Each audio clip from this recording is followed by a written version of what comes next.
สบายดีพี่น้องนึ่งเข่าวเด้อนึ่งเข่าวตอนเช้าเมียไปหาเห็ดเนาะ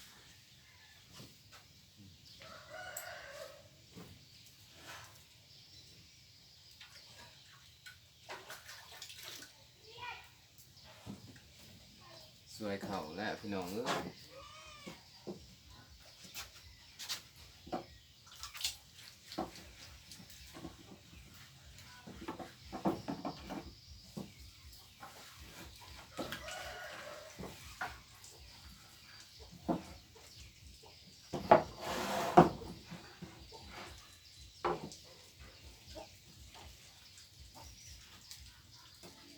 สวยเข่าวพี่น้อง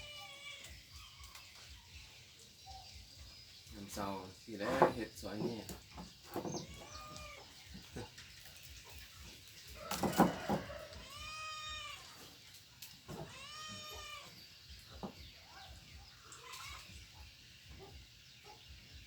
ให้ว่าเป็นเฮียบริเฮ็ดหยังให้ว่าเป็นเฒ่าแก่บริเฮ็ดหยังเอาพระเจ้าเฮ็ดนี่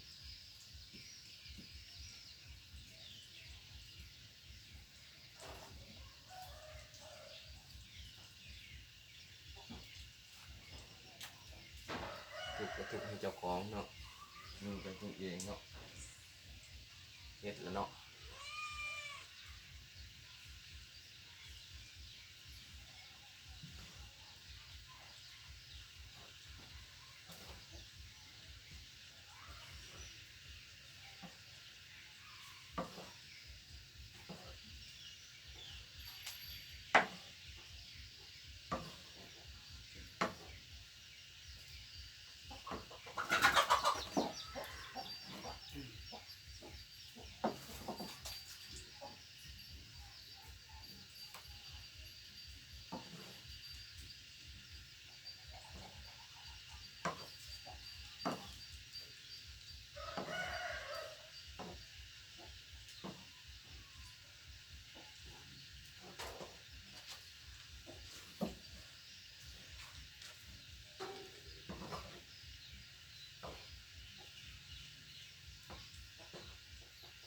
ตอนนั้นพนักงานรัฐว่า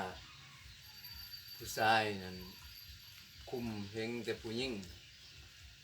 ว้าวไปคนสวยเล่าลุ่มสะดอกอันนี้มันคนเล่าเทิงอันนี้ว่าคนเล่าเทิงว่าบ่ได้เฮ็ดหยังได้อยู่ซื่อๆว่าไม่ติดเมียแหล้วถูก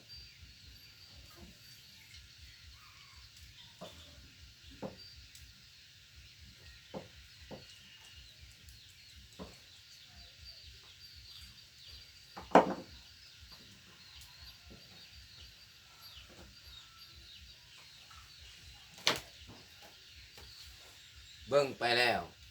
เพิ่นแห่งอันน่ะทุกข์กว่าเฮาเพิ่นเบิ่งไปแล้วเพิ่นแห่งสนุกกว่าเฮาเฮาแห่งทุกข์กว่าเพิ่นว่าแต่ถ้าเฮานั้นสนุก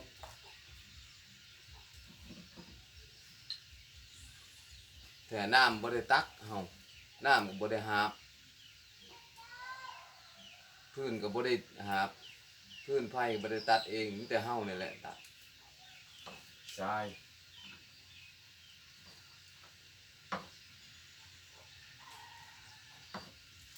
แกพื้นแกรั่วก็มีแต่ผู้ชาย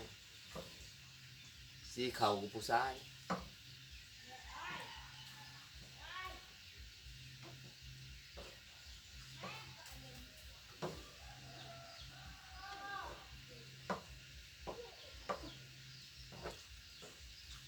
ลาวเทิงเลยนี่ลาวเทิงเลยลาวเทิงเลยบ่แม่นลาวสูงลาวเทิงก็บ่เห็นว่าเมียสิทุกข์วันไหนพื้นไผ่ตักน้ำตามเขาก็บ่ได้ตามหยังก็มีแต่เฮ็ดเวียกธรรมดาซื่อๆพี่น้อง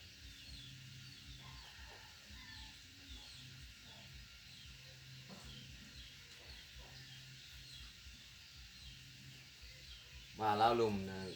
สนุกหลายกว่าผู้ชายนะ ผู้หญิงน่ะทุกข์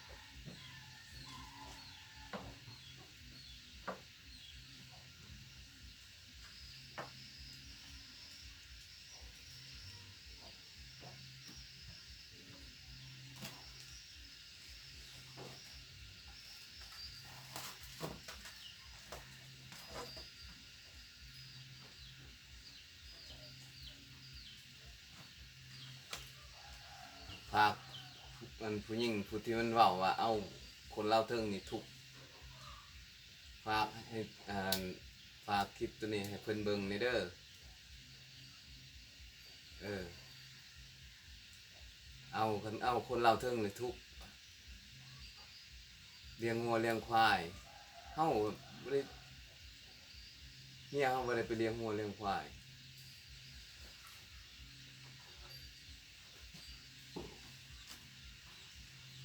อย่าไปประณามลาวเทิงเด้อ